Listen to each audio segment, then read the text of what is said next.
여야 의원들의 뜨거운 정치 토론 여의도 펀치 시간입니다. 더불어민주당의 조승래 의원, 국민의힘 이양수 의원 두 분과 함께합니다. 안녕하세요. 예, 안녕하세요. 두 분 다 저희 여의도 펀치의 식구들이신데 선대위에서 나란히 이렇게 수석 대변인을 중책을 맡고 계신 상황들 함께 하게 돼서 굉장히 기쁩니다. 오늘의 첫 번째 주제요 먼저 보고 오겠습니다.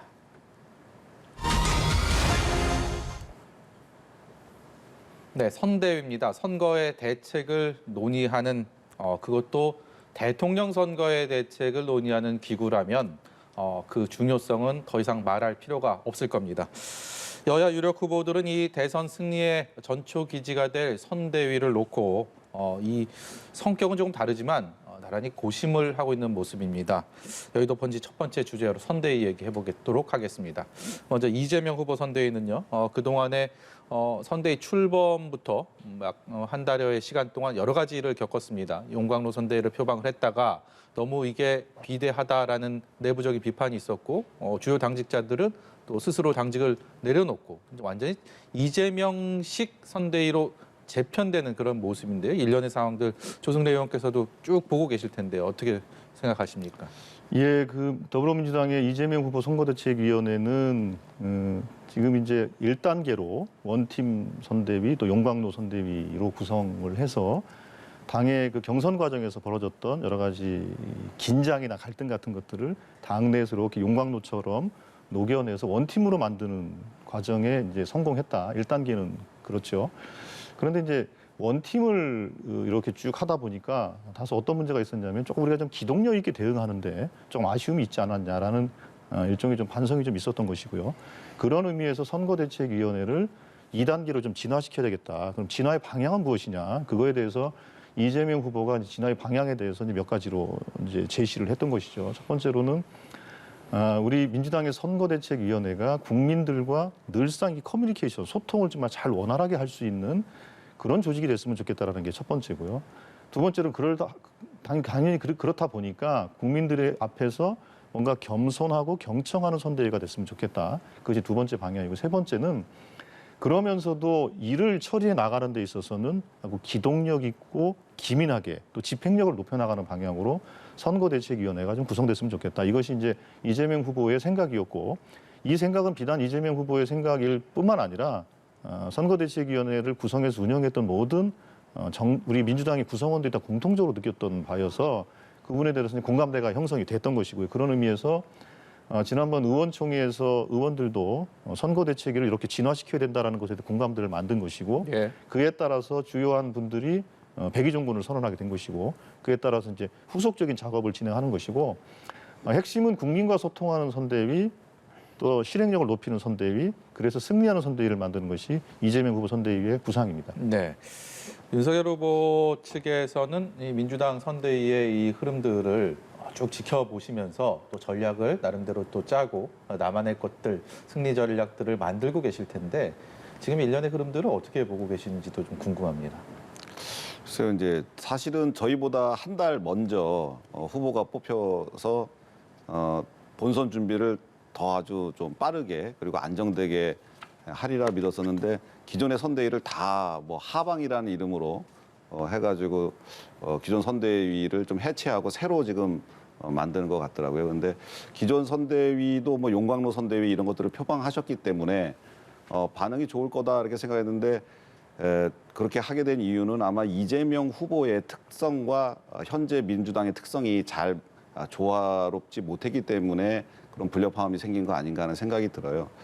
그런데 제가 약간 놀랐던 거는 이재명의 민주당을 만들겠다 이렇게 선언을 하시더라고요. 사실 김대중 대통령께서도 김대중의 민주당이란 표현은 안 쓰셨거든요. 그래서 이재명의 민주당은 그럼 기존의 민주당과 얼마나 달라질 것인가 그것을 좀 눈여겨봐야 될 것 같다고 생각이 들고요. 어쨌든 저희도 아직 선대위 구성이 안 됐는데 민주당도 이제 새로 시작한다니까 비슷한 시기에 새로운 선대위가 각각 꾸려질 것 같습니다. 네. 각각 선대위에서 너무 네거티브나 흑색전 같은 거 하지 말고 네. 국민들이 싫어하시거든요. 정책 대결과 인물 대결로 제대로 된 선거에서의 경쟁을 기대합니다. 이 선대위 구성을 그야말로 시작하고 있는 앞두고 있는 국민의힘이 지금 상황에서는 골치가 조금 더 아픈 그런 모습들이 비춰지는데 김종인이라는 그 마지막 퍼즐을 과연 맞출 수 있을지 거기에 대한 관심 어떻게 귀결될지에 대한 많은 이목들이 쏠리는 것 같습니다. 현재 상황은 어떻게 보고 계십니까? 예, 저희가 이제 원래 경선 캠프가 끝나면은 대선 기획단을 발족을 해서 대선 기획단에서 조직과 인선 그리고 정책 방향, 가치 방향에 대해서 확정을 짓고 본선 캠프를 이제 띄우는데 저희가 민주당보다 한 달여 그게 늦기 때문에 좀 빠르게 하려다 보니까 이제 대선 기획단을 하지 않고 우선 인선 작업에 좀 집중한 측면이 있습니다. 그 중에 우리가 지금 하는 그 방향성은 당 중심이 돼야 된다. 그 기존의 우리 당원들의 생각들을 잘 보듬어 안는 그런 선대위가 되어야 되고, 그리고 외연 확대를 해야 된다. 그리고 세 번째가 일하는 선대위가 돼야 된다. 뭐 직책만 가지고 놀고 있으면은 그거는 선거에 전혀 도움 안 되니까요. 그렇게 하고 있는데 지금 외연 확대는 이제 김종인 위원장, 그다음에 김한길 전 대표, 그리고 김병준 전 위원장 이렇게 세 분들을 좀 모셔서 그분들이 가지고 있는 중도 확장성과 또 국민의힘을 지지하는 사람들은 다 모이고 또 국민의힘을 좀 지지하기 어려운 분들도 우리가 위원회라고 하는 것을 구성해서 거기에서 좀 이렇게 담아내고 이런 것들을 구상을 하고 있는데 김종인 위원장님 퍼즐이 좀 아직 안 맞춰져 있습니다. 그런데 주변에 많은 분들이 정권 교체라고 하는 큰 거대한 담론 하에 우리가 하나로 뭉쳐야 된다. 이런 주제를 가지고 김종인 위원장님을 많은 분들이 만나고 계신 걸로 알고 있어요. 그거는 뭐 저희 후보 측에서 누구를 보내서가 아니고 나라를 걱정하는 많은 원로분들과 지식인들과 이런 분들이 김종인 위원장님을 설득하고 계시기 때문에 저는 뭐 긍정적으로 그렇게 멀지 않은 시간 내에 좀 좋은 결론이 나리라고 예상하고 있습니다. 김종인 전 위원장 얘기 나오는 것만을 보고 그 워딩을 보면 지금 이양수 의원의 말씀과는 조금 다른 분위기가 느껴지긴 합니다. 밖에서 돕겠다고 한 적이 없다. 더 이상 물러나지 않다.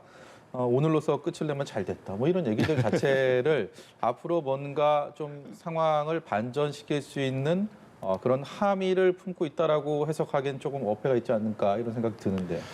사실 그 김종인 위원장님이 그렇게 그 좀 약간 격한 단어들을 쓰시면서 반응한 것은 잘못된 기사가 있습니다. 그러니까 우리 선대위의 핵심 관계자 발로 김종인 위원장한테 최후 통첩을 보냈다 이런 기사가 떴는데 모 기자가 이제 그 기사에 대해서 김종인 위원장님한테 견해를 물었더니 그렇게 말씀을 하셨거든요. 근데 선대위 핵심 관계자라면은 그렇게 분위기를 못 읽을 수가 없습니다. 그러니까 지금 상황을 전혀 다른 쪽으로 이해한 어느 누군가가 잘못 판단하고 어떤 기자분한테 이제 말씀을 전달했는데 그게 기사화된 것 같은데 저희는 전혀 저희 캠프에서 최후 통첩이나 이런 거 한 적이 없고요.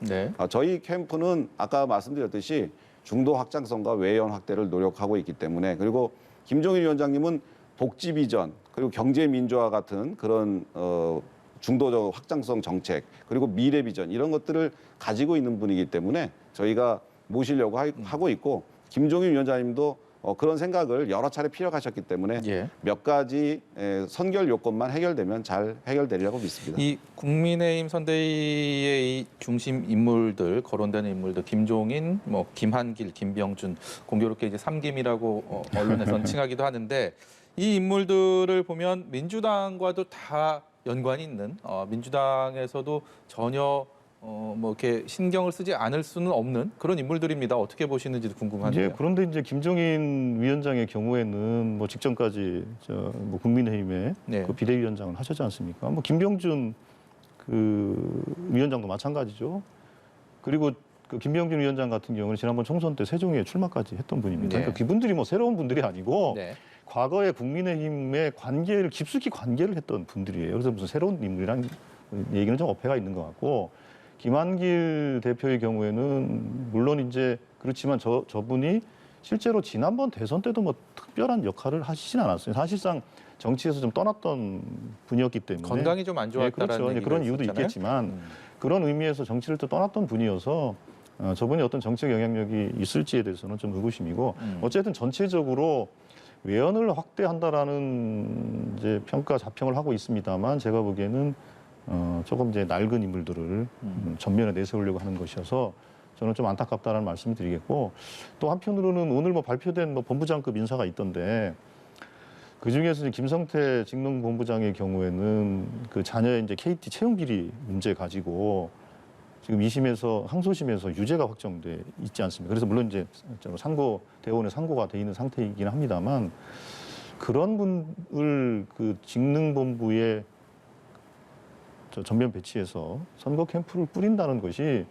윤석열 후보가 얘기하는 그런 공정과 정의에 비춰봤을 때 그것이 옳은 인사인가에 대한 비판이 아주 좀 많은 것 같습니다. 예. 그런 의미에서 국민의힘 선대위는 사실은 뭐 개문발차라고 하지만 빈칸 선대위 출범이라는 건 사실 전례가 없는 또 선대위 출범이기도 한 것 같고 그런 면에서 보면 좀 점수를 후하게 주기는 어려울 것 같고 결국 이런 모든 문제는 이제 후보의 이제 리더십의 문제로 우리가 볼 수밖에 없는데 후보의 리더십 문제가 그 후보의 능력 문제가 윤석열 후보의 능력 문제가 조금 의구심을 받는 그런 대목이지 않냐 출발부터 어떤 그런 평가를 해보겠습니다. 예, 조승래 의원께서 펀치를 날리셨습니다.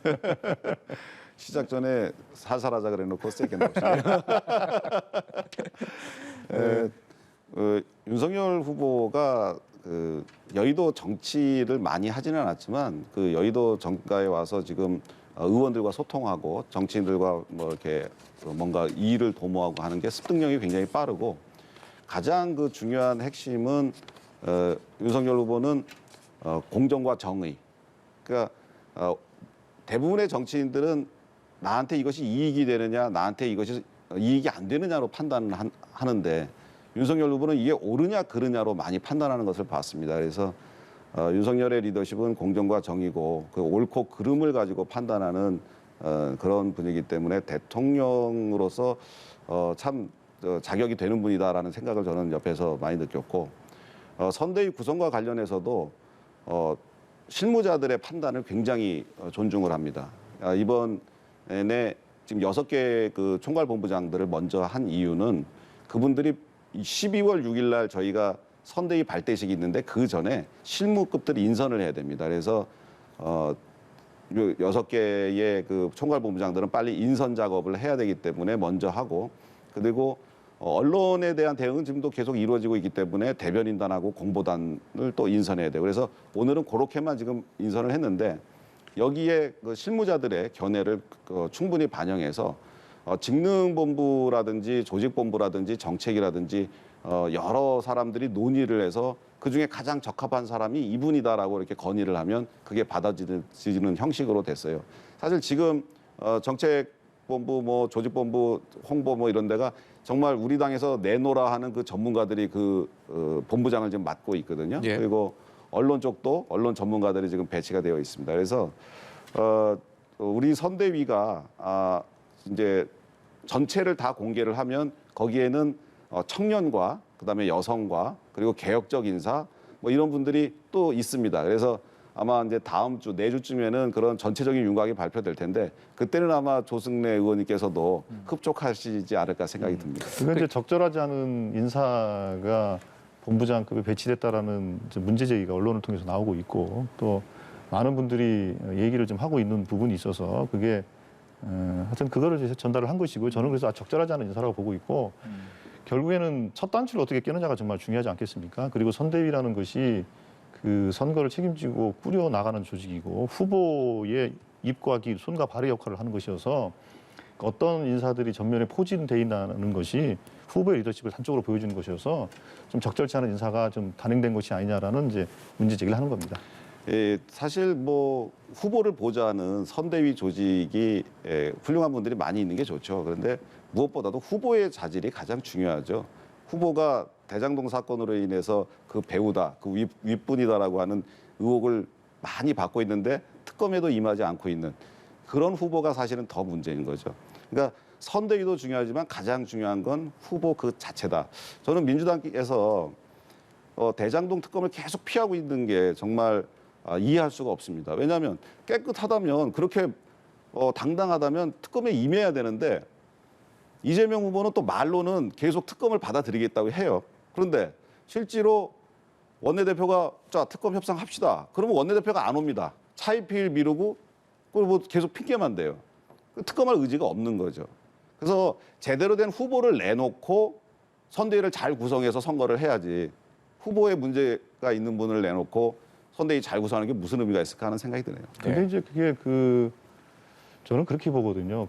이제 삼김이라는 이 이제 오래된 소위 이제 원로급 인사들 좋게 얘기해서 이런 분들은 이제 전면에 포진하고 싶은 것은 후보의 무능을 감추기 위한 것이라고 저는 보고 있습니다. 그렇게 이제 약간 능력 있고 경륜 있는 분들을 앞에 전면에 포진시켜야 예. 이제 후보가 준비되지 않고 무능력함을 좀 이렇게 일종의 분칠하는 그런 것으로 보여질 수 있는 것 같아서 그래서 이제 자꾸 그렇게 선대위 삼김 체제를 구축하려고 노력을 하는 것 같고요. 그래서 좀 안쓰럽다 이렇게 말씀드리는 겁니다. 예. 사실 저 김한길 대표를 우리가 이제 모시기로 했잖아요. 예.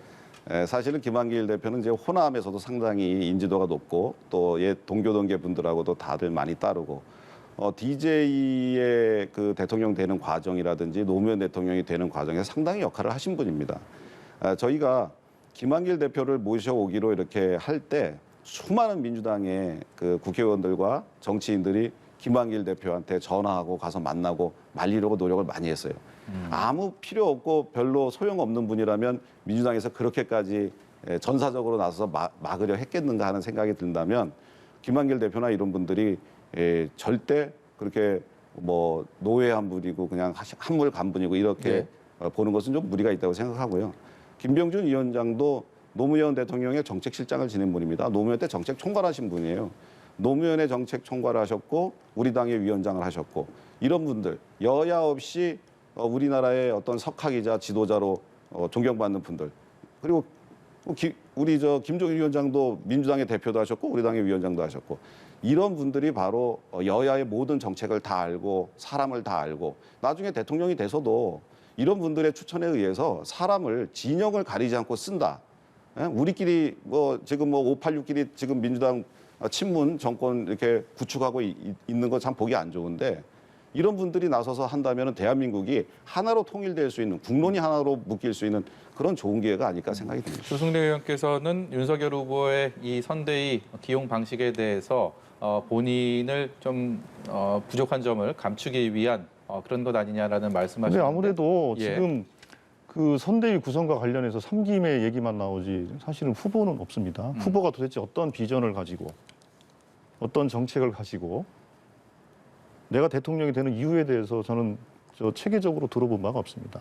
그 얘기는 뭐냐면 그러니까 준비되지 않은 그 대통령 후보가 그 선거 캠페인을 하기 위해서는 결국에는 그런 분들을 앞에 포진시키면서 할 수밖에 없는 구조가 될 것이다라는 말씀을 드리는 것이고 그래서 결국에는 국민들은 어떤 후보자가 준비된 후보자인지 또 능력이 있는 건지에 대해서 냉정하게 판단하실 거라 저는 보고 있습니다. 예. 민주당에서는 이해찬 전 대표나 양정철 전 민주연구원장 이름도 많이 거론이 되고 있습니다. 실제 뭐 그런 움직임이 있는지 없는지는 저는 잘 모르겠습니다만 어떻습니까? 등판 가능성을 내부에서는 좀 보고 있습니까? 근데 이제 뭐 이해찬 전 대표의 경우에는 이미 이제 그 선대위 상임 고문으로 계시지 않습니까? 물론 양정철 전 원장은 뭐 특별한 보직이 없습니다만 저 두 분도 기본적으로 이재명 후보의 당선 또 민주당의 승리를 위해서 그 어떤 직책을 뭐 연연하거나 하실 분들이 아니고 우리 전체의 당 구성원들이 승리를 위해서 또 국민들을 이해하고 설득시키고 함께 승리하기 위해서 민주당을 이재명의 민주당뿐만 아니라 국민의 민주당으로 만들기 위해서 다 백의종군하고 주어진 그 어떤 역할도 다 하겠다라는 자세를 갖고 계신 분이어서 네. 저는 그분들이 뭐 전면에 나서고 안 나서고가 주요한 관전 포인트가 될 것 같지는 않습니다. 예. 그럼 이 얘기 좀 해보겠습니다. 이번 대선을 두고서 두 분도 그런 말씀 들어보셨을 것 같은데 역대급 비호감 대선이다 이런 얘기들을 일반 시민들이 많이 합니다. 누가 더 호감이 가고 누가 우리나라를 잘 이끌 지도자인가 보다는 비호감도가 좀 덜한 후보를 뽑아야 되는데 그것조차 그게 쉽지 않다라는 얘기들을 흔히들 많이 하는데요. 그렇기 때문에 이 비호감도를 호감도로 돌리는 작업, 그리고 비호감도를 떨어뜨리는 작업이 앞으로 100여일 남은 기간 선대위의 가장 큰 과제가 아닐까 생각이 듭니다. 어떤 전략이 있는지 다 모든 카드의 패를 펼 수는 없겠지만 힌트를 좀 듣고 싶은데요. 사실 이재명 후보가 경선 과정에서 막 자주 울고 눈물을 흘렸다면 요즘 흘리는 눈물이 이상하지 않을 것 같아요. 경선 과정에서 아주 쌩쌩하다가 요즘은 어디 가면 툭 하면 눈물 흘리고 그러시더라고요. 그리고 그 후보 배우자하고도 그 눈 주위를 좀 다친 이후에 그래서 설왕설래가 좀 있었는데 그 이후에 계속 그 후보 배우자와 어디 가면 전화하고 통화하고 뭐 야구장에 팔짱 끼고 그러니까 그런 모습들이 너무 인위적이고 자연스럽지 못하기 때문에 비호감들이 계속 올라가는 거 아닌가 생각합니다. 그런데 무엇보다도 비호감의 가장 큰 이유는 본인이 성남시장 재직할 때 특정인들에 대해서 수천억 원의 이익을 부당하게 이제 주게 하는 그런 일들을 설계한 그 일에 대해서 입을 꾹 다물고 아무런 설명도 하지 않고 본인은 책임 없다고 이야기하는 그런 것들이 국민들이 비호감을 가장 크게 가지는 이유가 아닌가 생각합니다. 예. 윤석열 후보의 비호감 개선을 위해서는 저는 윤석열 후보가 국민 한 명 한 명을 다 만난다면 아마 대통령이 될 거라고 생각해요.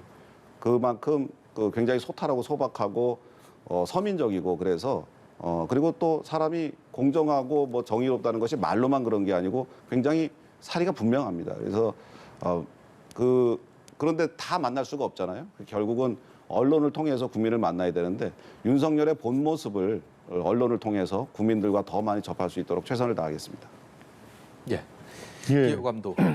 그 이재명 이제 후보와 이제 배우자 문제를 가지고 이제 말씀을 하시는데, 그럼 가짜 뉴스들이 판을 쳤으면 이건 참 입에 담기도 부끄러울 정도의 가짜 뉴스가 한 거 아닙니까?